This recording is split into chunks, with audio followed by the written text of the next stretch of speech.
Arkadaşlar, hər vaxtınız xeyir olsun. Bugün dövlət qulluğu haqqında qanuna qaldığımız yerdən davam edəcəyik.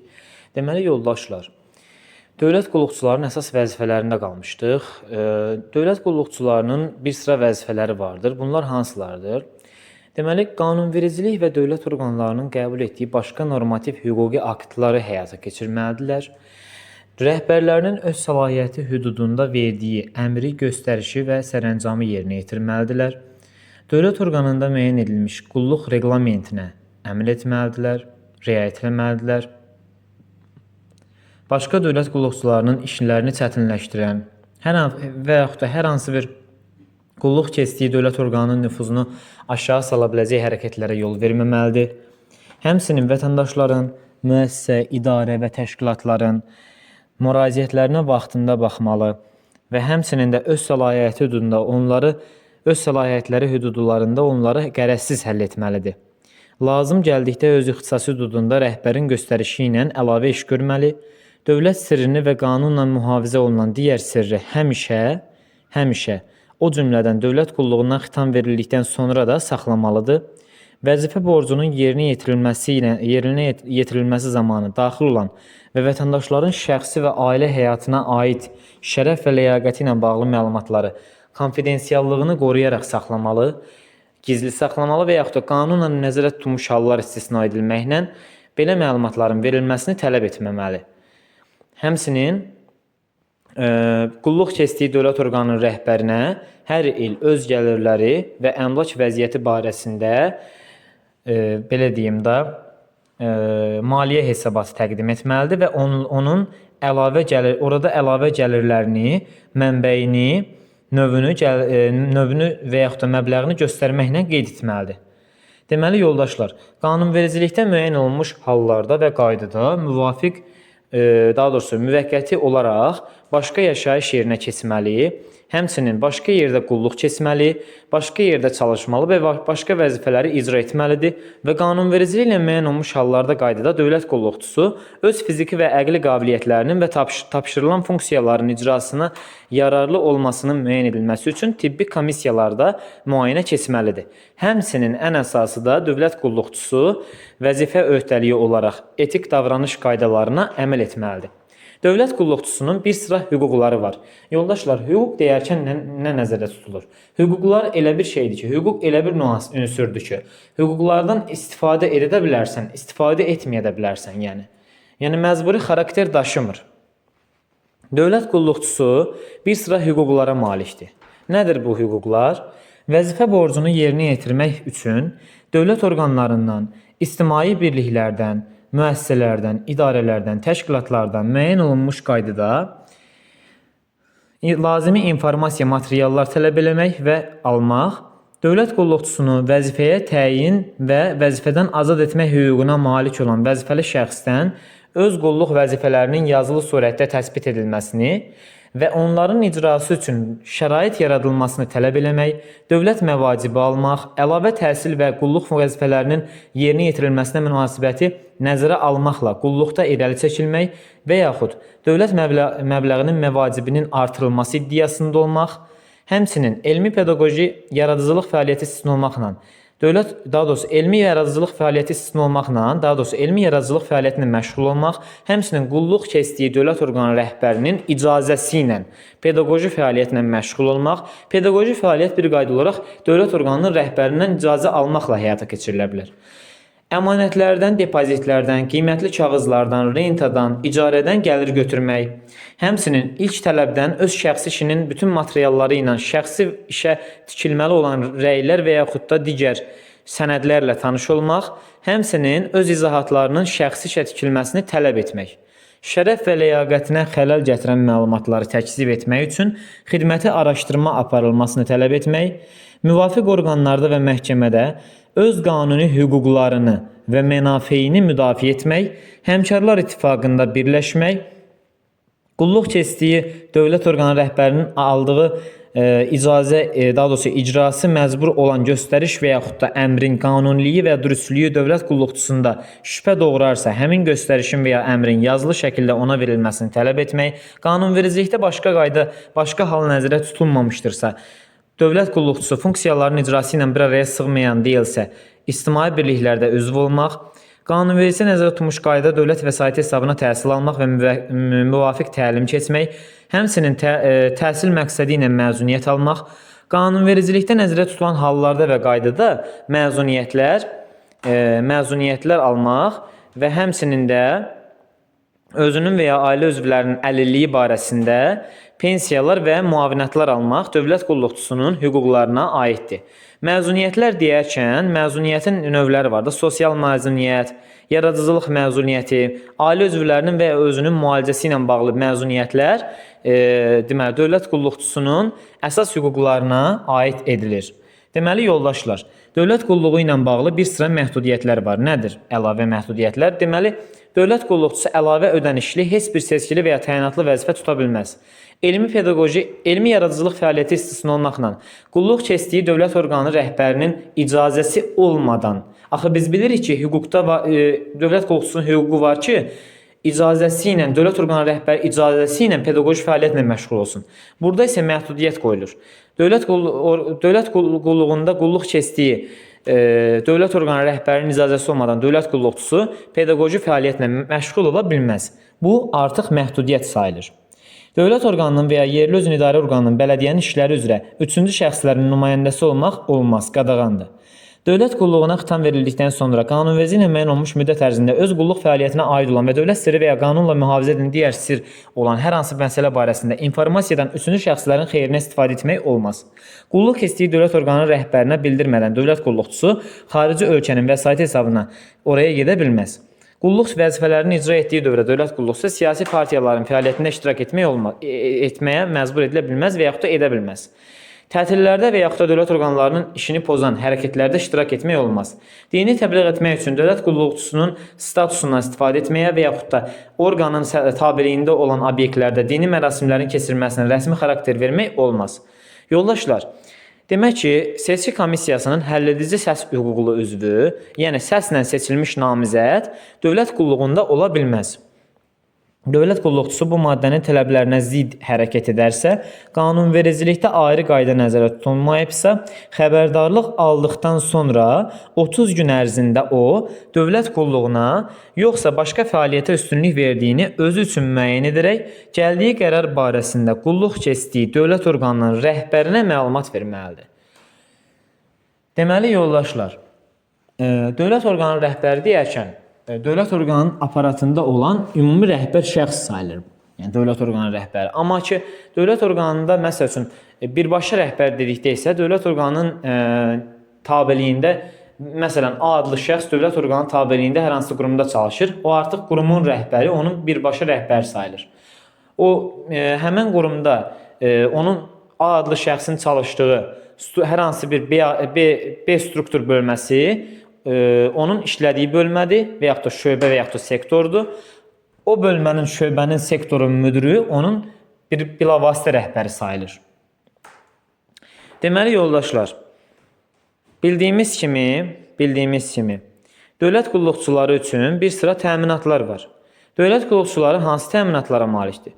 Dövlət qulluqçusunun layiqli həyat səviyyəsini təmin edən dövlət məvacibi və digər ödənişlər, lazımi qulluq şəraiti, haqqı ödənilən məzuniyyət, dövlət qulluqçularının icbari tibbi sığortası icbari, müvafiq istiqamət üzrə əlavə təhsil alma, dövlət orqanları ləğv edilərsə və ya ştatlar ixtisara düşərsə, vəzifə maaşına və ixtisasa uyğun işə düzəlmə və yaxud dövlət qurumlarında tutduğu vəzifəyə uyğun olaraq vəzifə tutmaqda üstünlük, pensiya təminatı və dövlət sosial sığortası, qulluq vəzifələrinin icrası ilə bağlı qanunla müəyyən edilmiş qaydada sığorta, icra olunan vəzifə öhdəliklərinin xarakteri nəzərə alınmaqla xidməti nəqliyyat və ya müvafiq kompensasiya almaq, həmçinin də dövlət qulluqçularının vəzifə öhdəliklərinin icrası ilə əlaqədar olaraq ona verilən və yaxud da onun ailə üzvlərinə qarşı törədilən zorakılıqdan, hədələrdən və ya təhqirlərdən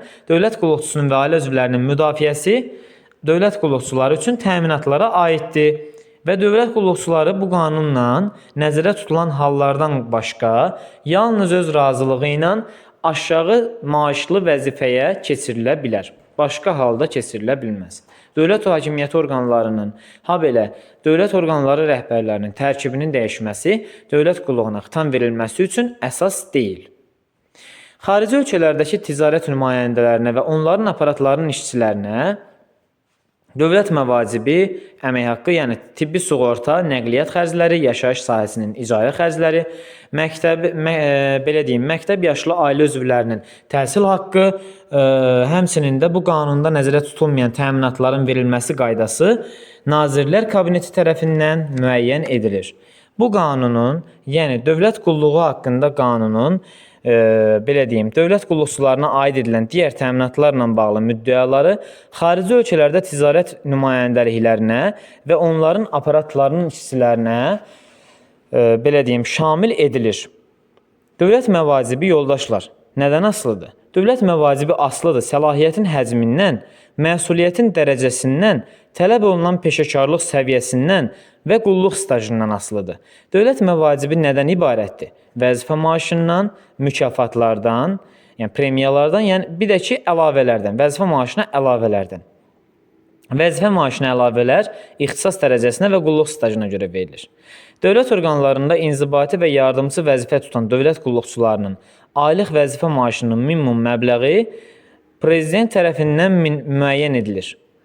Belə deyim, inzibati və yardımçı vəzifə tutan dövlət qulluqçularının aylıq vəzifə maaşının minimum məbləği prezident tərəfindən müəyyən edilir. Qulluq şəraiti həyat və sağlamlıq üçün təhlükəli, xüsusilə ağır olan, iqlim şəraiti ağır olan dövlət orqanlarında vəzifə maaşları üçün artıq əmsal təyin edilir. Artıq əmsal müəyyənləşdirilir. Yəni hava şəraiti, iqlimi pis olan, yəni çətin olan yerlərdə dövlət qulluqçularının aylıq vəzifə maaşına artıq əmsallar təyin olunur. Çünki orada həyat və sağlamlıq üçün nə iqlim, nə də hava axınları yol vermir da, belə deyək, orada rahat işləmək üçün. Orada ağır şəraitdir və orada sağlamlıq üçün təhlükəli mövqe olduğuna görə orada artıq əmsal təmin olunur dövlət qulluqçusuna. Deməli, yoldaşlar, əmsalın müəyyən edilməsi qaydası, onun təyin edilməsi üçün əsas və onun məbləği müvafiq qanunla müəyyən olunur. Deməli, yoldaşlar, dövlət qulluqçularının vəzifə maaşlarına, həmçinin də bizim Azərbaycan Respublikasının qanununa müvafiq surətdə yerli əmsallar müəyyən edilir. Yəni, dövlət qulluğu haqqında qanuna əsasən yerli əmsallar müəyyən edilir. Dövlət qulluqçusuna hakimiyyət səlahiyyəti vermək barəsində qərar qəbul edilməsi ilə eyni zamanda müvafiq səlahiyyətin icrasına, yəni həyata keçirilməsinə görə qanunvericiliklə müəyyən olunmuş məbləğdə əlavə haqq müəyyən edilir. Deməli, yoldaşlar, dövlət müvazinə maddəsi, ümumiyyətlə, əlavə haqq maddəsi, aşağıdakı vəzifələri tutan şəxslərə şamil olunacaq. Bu şəxslər hansı ki, dövlət qulluqçusu olmayıb əlavə haqq alan şəxslərdir. Yəni, siyasi vəzifə sayılır, belə deyək. Deməli, yoldaşlar, birinci vitse-prezident və vitse-prezidentlər, baş nazir və onun müavinləri, daha sonra baş nazir onun müavinləri, Naxçıvanın baş naziri onun müavinləri, Azərbaycan Respublikasında Mərkəzi İcra Hakimiyyəti orqanının rəhbəri və onun müavinləri, Naxçıvanın Mərkəzi İcra Hakimiyyəti orqanının rəhbəri və onun müavinləri, bir də yerli icra hakimiyyəti orqanlarının rəhbərləri, yəni yerli icra başçılarına əlavə haqq ödənilir. Deməli, yoldaşlar, dövlət qulluqçusunun bu qanunun 2.3-cü maddəsində nəzərdə tutulan dövlət qulluğunun xüsusi növündə qulluq xidmət illəri ərzində onun dövlət qulluğu stajına və yaxud da dövlət qulluğu stajı bu qanunun 2.3-cü maddəsində nəzərdə tutulan dövlət qulluğunun xüsusi növündə qulluq xidmət illərinə daxil edilir. Ümumiyyətlə, qulluğun xüsusiyyətləri nəzərə alınaraq xüsusi növdə xidmət edən xidmət illərinin dövlət qulluğu stajına və yaxud da dövlət qulluğunun stajının dövlət qulluğunun xüsusi növündə xidmət illərinə daxil olunması qaydası və şərtləri Nazirlər Kabineti tərəfindən müəyyən olunur. Dövlət qulluqçusu üçün hakimiyyət səlahiyyətinin icrasına görə əlavə haqq təyin edilməsi qaydası müvafiq qanunla müəyyən edilir. Deməli, yoldaşlar, bu qanunun 22-ci maddəsinin müddəaları xarici ölkələrdə ticarət nümayəndələrinə və onların aparatlarının işçilərinə şamil olunmur. Yoldaşlar. Yadda saxlayın. Deməli, yoldaşlar, Dövlət qulluqçusunun əlavə təhsili dedikdə, dövlət qulluqçusunun əlavə təhsili yoldaşlar, bir qayda olaraq yadda saxlayın. Dövlət qulluqçusunun əlavə təhsili fasiləsiz təhsilin və peşə hazırlığının tərkib hissəsi olmaqla ali, orta ixtisas və peşə təhsili pillələrinin hər hansı birini bitirmək haqqında dövlət sənədi olan hər bir dövlət qulluqçusunun o cümlədən stajçı kimi və sınaq müddətinə qəbul edilmiş şəxslərin fasiləsiz təhsil almaq imkanlarını təmin edir. Dövlət qulluqçusunun əlavə təhsil aldığı müddət onun qulluq stajına daxildir. Bir qayda olaraq yadda saxlayın. Dövlət qulluqçusunun əlavə təhsil aldığı müddət onun qulluq stajına daxil edilir yoldaşlar. Yadda saxlayın. Dövlət qulluqçusunun əlavə təhsil alması üçün bir sıra əsaslar var. Bunlar hansılarıdır? Dövlət qulluğunda daha yüksək vəzifəyə təyin edilmə, dövlət qulluğunun ehtiyat kadrlarının siyahısına daxil edilmə, dövlət qulluqçusunun xidməti fəaliyyətinin qiymətləndirilməsinin nəticəsi, dövlət qulluqçusunun şəxsi təşəbbüsü. Dövlət qulluqçusunun əlavə təhsil alması həmin dövlət orqanı rəhbəri tərəfindən müəyyən edilir. Burada artıq prezident və yaxud da hər hansı bir müvafiq icra hakimiyyəti orqanı müəyyən olunmayıbdır. Ancaq dövlət orqanının rəhbəri səlahiyyətli şəxs olaraq bunu müəyyənləşdirir.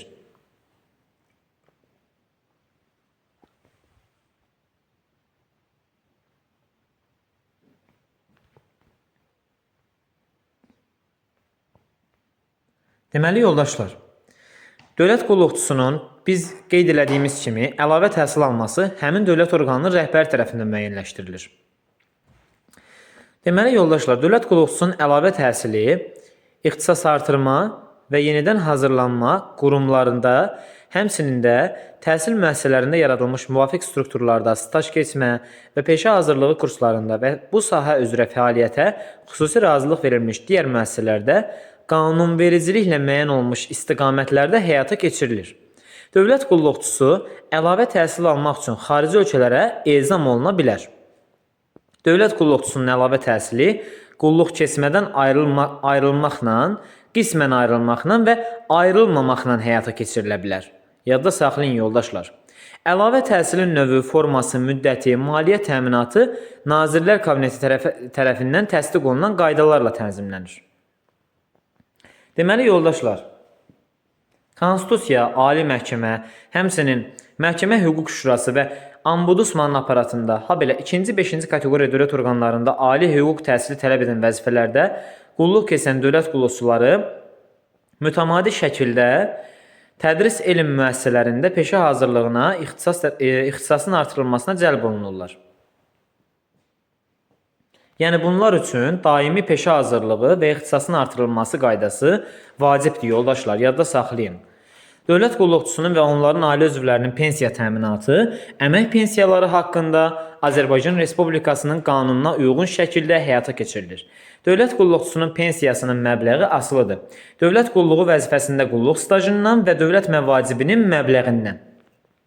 Əmək pensiyaları haqqında qanuna uyğun olaraq qulluq stajına görə əmək pensiyasına əlavələr təyin olunması üçün dövlət qulluğu vəzifəsində minimum 15 il qulluq stajı tələb olunur. Deməli, yoldaşlar, dövlət orqanının əsasında MİHO'nun müəyyən etdiyi orqan tərəfindən publik hüquqi şəxsin yaradılması ilə bağlı dövlət qulluqçularının dövlət qulluğuna xitam verildiyi tarixə əmək pensiyaları haqqında qanunda nəzərdə tutulmuş əmək pensiyası yaşına çatmasına ən çoxu 2 il qalmış dövlət qulluqçusu kimi əmək pensiyasına əlavə haqq almaq hüququ olan onların dövlət qulluğu vəzifəsində minimum 13 il qulluq stajı olduğu halda yarana bilər. Başqa halda yaranmır. Deməli yoldaşlar, müvafiq qanunvericiliyə uyğun olaraq pensiya yaşına çatmasına, əlilliyinə görə könüllü işdən çıxmış şəxs, həmçinin dövlət qulluğu vəzifəsində bu qanunun 23.2-ci maddəsi ilə müəyyən edilən minimum qulluq stajına görə və yaxud da əmək pensiyası almaq hüququna malik olmayan dövlət qulluqçusuna qanunvericiliklə müəyyən edilmiş miqdarda ömürlük müavinət təyin edilir yoldaşlar. Deməli yoldaşlar, dövlət qulluqçusunun və yaxud da onların müavinətinin məbləği fəaliyyətdə olan dövlət qulluqçusunun dövlət məvacibinin məbləğində olan sonrakı artımlara uyğun olaraq prezident tərəfindən müəyyən edilən qaydada yenidən hesablanır. Dövlət qulluqçusunun vəzifə borclarını yerinə yetirməsinə görə yetirdiyi zaman səylə çalışması hərtərəfli mükafatlandırılır. Dövlət qulluqçularının mükafatlandırılmasının növləri və qaydaları nə ilə müəyyənləşdirilir yoldaşlar? Qanunvericiliklə müəyyənləşdirilir. Dövlət qulluqçularının xidmətdə peşəkarlıq səviyyəsinin artırılması, vəzifə borcuna, vəzifə öhdəliyinə və andına sədaqəti dövlət tərəfindən qiymətləndirilir. Onun xidmətlərinin həmçinin də dövlət tərəfindən onun xidmətlərinin təsdiq edilməsi, vətənə xidmətə görə ordenin 3 dərəcəsi, dövlət qulluğunda fərqlənməyə görə medal, digər orden və medallarla təltif olunmasına görə, həmçinin də Azərbaycan Respublikasının fəxri adlarını almasından ibarətdir. Dövlət qulluqçularının orden və medallarla təltif olunması və fəxri adların onlara verilməsi haqqında əsasnamələr və qaydalar bir qayda olaraq qanunvericiliklə müəyyən edilir. Dövlət qulluqçularının məsuliyyətləri var. Dövlət qulluqçularının məsuliyyəti nədir? Dövlət qulluqçusuna həvalə olunmuş vəzifələrin yerinə yetirilməməsi, icra edilməməsi və yaxud da ona verilən göstərişlərin yerinə yetirilməməsi, tapşırıqların icra olunmaması və lazımlı şəkildə yerinə yetirilməməsi, habelə dövlət qulluğu haqqında qanunda müəyyən olunan məhdudiyyətlərə əməl olunmaması, qanunda başqa qayda nəzərdə tutulmayıbdırsa, onları intizam məsuliyyətinə səbəb olur. Deməli, yoldaşlar, intizam tənbih tədbirlərindən biri dövlət qulluqçusu, belə deyim, ona həvalə olunmuş vəzifələri yerinə yetirməzsə və ya lazımi yerinə yetirməzsə, intizam tənbih tədbirləri tətbiq edilir. Bu intizam tənbih tədbirlərinə nələr aiddir? Töhmət, bir il müddətinədək vəzifə maaşının 5%-dən 30%-ə qədər azaldılması, həmin təsnifatdan olan, lakin vəzifə maaşı aşağı olan vəzifəyə keçirilmə, daha aşağı təsnifatdan olan vəzifəyə keçirilmə, ixtisas dərəcəsinin bir pillə aşağı salınması, həmçinin dövlət qulluğundan azad edilmə. Bunlar yoldaşlar, dövlət qulluqçusunun intizam tənbih tədbirləridir. İntizam tənbih tədbirlərindən töhmət var ki, deməli yoldaşlar, yalnız töhməti, bir dənə töhməti, qalan hamısını sırf dövlət orqanı rəhbər verir. Dövlət orqanı rəhbərindən savayı onun, belə deyim da, təyin etdiyi səlahiyyətli şəxs tərəfindən verilə bilər. Dövlət orqanının rəhbəri ümumiyyətlə xidməti araşdırma aparır, daha doğrusu araşdırma aparır, onun əmri ilə araşdırma aparılır və dövlət qulluqçusundan yazılı izahat alınır. Zərurət olduqda, müvafiq dövlət orqanının rəhbəri xidməti yoxlamanı təyin edir. Xidməti yoxlama təyin olunandan sonra yazılı izahat verilməsinə imtina verilən zaman rəsmiləşdirilir və bu intizam tənbihinin tətbiqinə mane olmur. Xidməti yoxlamanın aparılması qaydası prezident tərəfindən müəyyən edilir. Dövlət qulluqçularına intizam tənbihi bu qanunun 25.2-ci maddəsində nəzərdə tutulan əsaslar aşkar edildiyi gündən bir ay keçənə qədər verilə bilər. Yəni, bir ay müddət ərzində verilə bilər. Bir ay keçəndən sonra verilmir. Dövlət qulluqçusunun məzuniyyətdə, ezamiyyətdə olduğu, əmək qabiliyyətini müvəqqəti itirdiyi halda, habelə barəsində xidməti yoxlama və cinayət işinin istintaqı aparıldığı vaxt həmin müddətə daxil edilmir. Deməli, yoldaşlar, bu qanunun 25.6-cı maddəsinə uyğun olaraq 25.2.6-cı maddəsində nəzərdə tutulmuş intizam tənbih tədbiri və vəzifələrin icrası zamanı kobud və ya mütəmadi olaraq belə deyim da, davamlı şəkildə pozuntulara yol verilərsə, bu qanunun 20-ci maddəsində nəzərdə tutulan məhdudiyyətlərə əməl edilməzsə, tətbiq oluna bilər. Hətta dövlət qulluğundan azad edilə bilər həmin şəxslər. Deməli, yoldaşlar, bunları demişik. Dövlət qulluqçusu qanunvericiliklə müəyyən edilmiş hallarda və qaydada inzibati və cinayət məsuliyyətinə cəlb oluna bilər. Dövlət qulluqçusu onun təqsiri üzündən dəymiş zərər üçün qanunvericiliklə müəyyən olunmuş qaydada maddi məsuliyyət daşıyır. Yadda saxlayın. Konstitusiyada bu mülki məsuliyyət gedir. Dövlət qulluqçusunun qanuna uyğun hərəkətləri nəticəsində dəymiş zərərin əvəzi tam həcmdə dövlət büdcəsindən və Naxçıvanın büdcəsinin vəsaiti hesabına ödənilir. Dövlət büdcəsinin və Naxçıvanın büdcəsi vəsaiti hesabına dedik ki, ödənilir. Demək ki, yoldaşlar, dövlət qulluqçusu korrupsiyaya qarşı mübarizə haqqında qanunun 5.1-ci maddəsinin müəyyən edilmiş tələbləri əməl etməkdə, yəni maliyyə xarakterli tələbləri təqdim etmədikdə və yaxud da korrupsiyaya qarşı mübarizə haqqında qanunun 9-cu maddəsində göstərilən hüquq pozmaları törətdikdə, bu zaman intizam məsuliyyətinə cəlb olunur. Dövlət qulluqçusu öz hərəkətlərinin qanuniliyi üçün cavabdehdir rəhbər işçinin göstərişini qanunsuz sayan dövlət qulluqçusunun etirazına baxmayaraq, həmin rəhbər işçi öz göstərişini qüvvədə saxlayarsa və ondan yuxarı vəzifəli rəhbər işçi həmin göstərişi ləğv etmirsə, dövlət qulluqçusu məsuliyyətdən azad olunur. Yadda saxlayın yoldaşlar.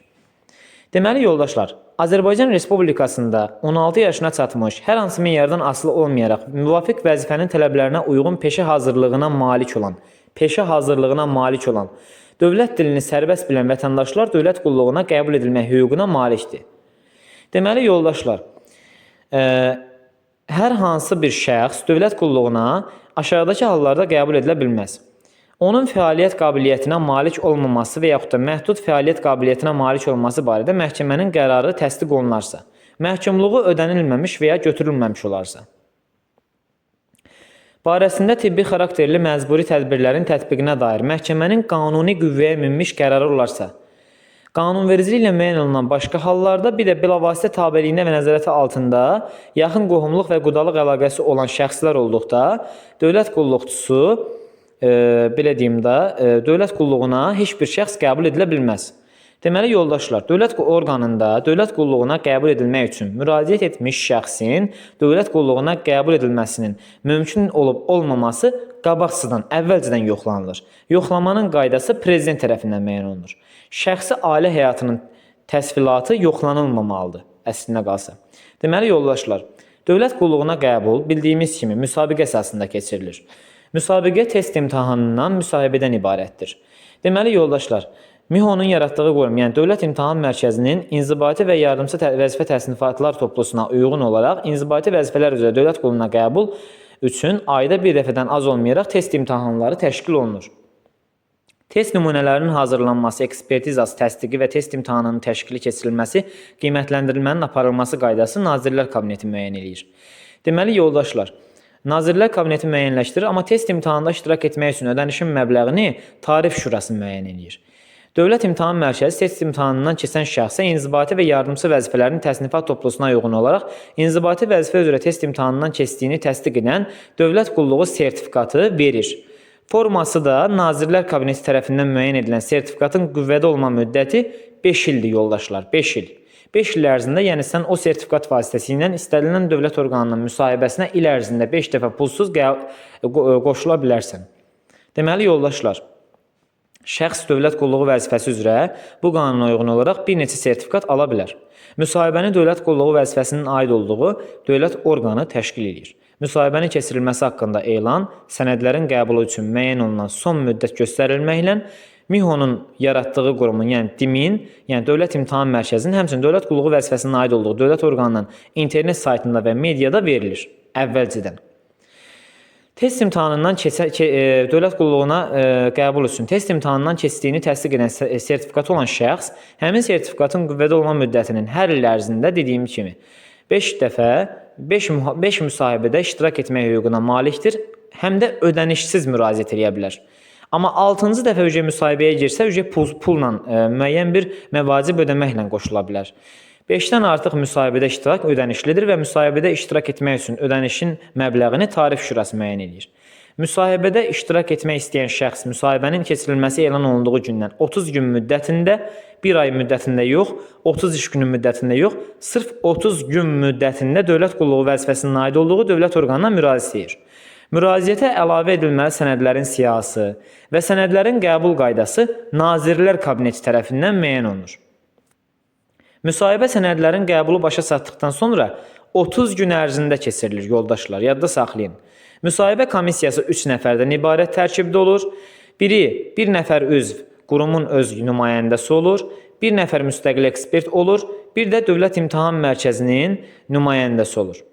Müsahibə komissiyası üzvünün müsahibənin nəticələri barədə xüsusi rəyi müsahibənin nəticələrinin araşdırılması üçün əsasdır. Müsahibə komissiyasının reqlamenti, o cümlədən müsahibə komissiyası tərkibinin formalaşdırılması, müsahibənin keçirilməsi prezident tərəfindən müəyyən edilir. Müsabiqədən müvəffəqiyyətlə keçmiş namizədlər vakant dövlət qulluğu vəzifəsinə təyin edilmək üçün 5 iş günü müddətində dövlət orqanının rəhbərinə təqdim olunurlar. Dövlət orqanının rəhbəri də təqdim olunmuş namizədlərdən birini seçərək 6 ay müddətinə stajçı kimi qulluğa qəbul etməlidir və vakant dövlət qulluğu vəzifəsinə təyin etməlidir. Staj dövründə dövlət orqanı rəhbərinin təyin etdiyi kurator stajçının bir qayda olaraq işini istiqamətləndirir, fəaliyyətinə nəzarət eləyir. Staj müddəti qurtardıqdan sonra stajçının sınaq müddəti ilə dövlət qulluğuna qəbul edilməsinin məqsədə uyğun olub olmamadığı barəsində tövsiyə verir, tövsiyəni təqdim eləyir. Tövsiyə müsbət olarsa stajçı əmək müqaviləsi bağlamaq yolu ilə 3 ay sınaq müddəti ilə dövlət qulluğuna qəbul edilir. Əmək müqaviləsində sınaq müddəti ərzində qulluq keçmənin şərtləri müəyyənləşdirilir. Deməli, sınaq müddəti ilə dövlət qulluğuna qəbul edilən şəxslə bağlanan əmək müqaviləsinin nümunəsi MİHO tərəfindən müəyyən olunur. Sınaq müddəti ərzində əmək müqaviləsi pozulmayıbsa, həmin müddət bitdikdən sonra dövlət orqanının rəhbəri, sırf rəhbər, müqavilənin şərtlərinə uyğun olaraq həmin şəxsin daimi dövlət qulluğuna qəbul edilməsi haqqında əmr verir və onunla müvafiq əmək müqaviləsi, əmək kontraktı bağlayır. Daimi dövlət qulluğuna qəbul edilən şəxslə bağlanan əmək müqaviləsinin nümunəsi prezident tərəfindən müəyyənləşdirilir.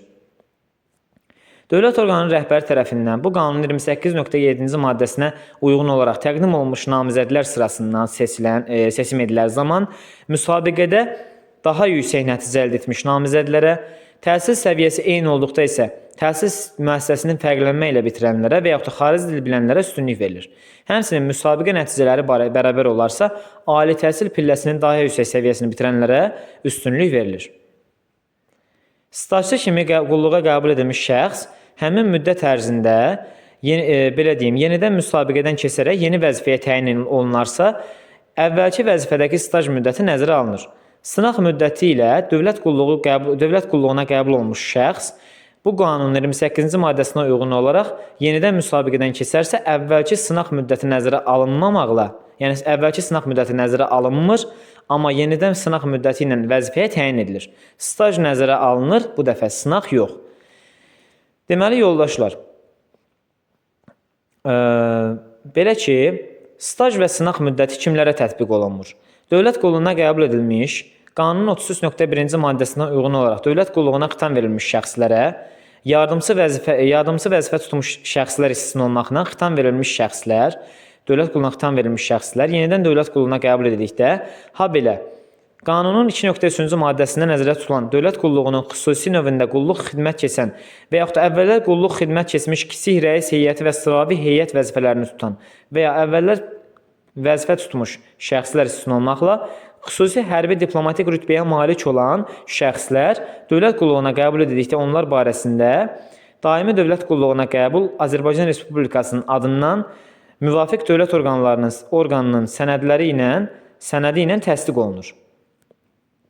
Vakant vəzifəyə təyin olunmaq üçün dövlət orqanının rəhbərinə təqdim olunmuş, lakin vakant vəzifəyə təyin edilməmiş namizədlər 2 il müddətinə həmin dövlət orqanlarında ehtiyat kadr kimi saxlanılır.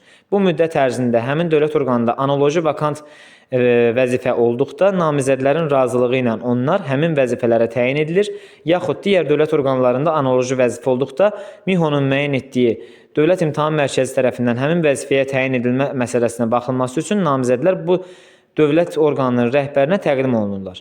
Həmin müddət ərzində inzibati vəzifələrə təyin edilən namizəd ehtiyat kadrlar siyahısından çıxarılır. Şəxsin bir dövlət orqanından ehtiyat kadr kimi saxlanması digər orqanda dövlət qulluğuna qəbul üzrə keçirilən müsahibədə iştirakını məhdudlaşdırmır. Yəni, bu o demək deyil ki, digər hər hansı bir orqanda gəlib müsahibəyə qoşula bilmərsən. İstədiyin qədər, istədiyin dövlət orqanında gəlib müsahibəyə qoşula bilərsən. Dövlət orqanında yardımçı və inzibati vəzifələrin təsnifat toplusuna uyğun olaraq müvafiq vakant inzibati vəzifə üçün ehtiyat kadr olduğu halda dövlət qulluqçusu həmin inzibati vəzifənin müsabiqəyə və ümumi müsahibəyə çıxarılmasına yol verilmir. Deməli, yoldaşlar, dövlət qulluğuna qəbul maddəsi kimlərə şamil olunmur? Ali kateqoriya dövlət orqanlarında ali, birinci, ikinci, üçüncü təsnifat vəzifələrə, Azərbaycan Respublikasının xarici ölkələrdə ticarət nümayəndələrinin vəzifələrinə, Yerli icra hakimiyyəti orqanlarının rəhbərlərinin, müavinlərinin vəzifələrinə deməli və bu qanunun 2.3-cü maddəsində nəzərdə tutulmuş dövlət qulluğunun xüsusi növünə qəbula şamil olunmur.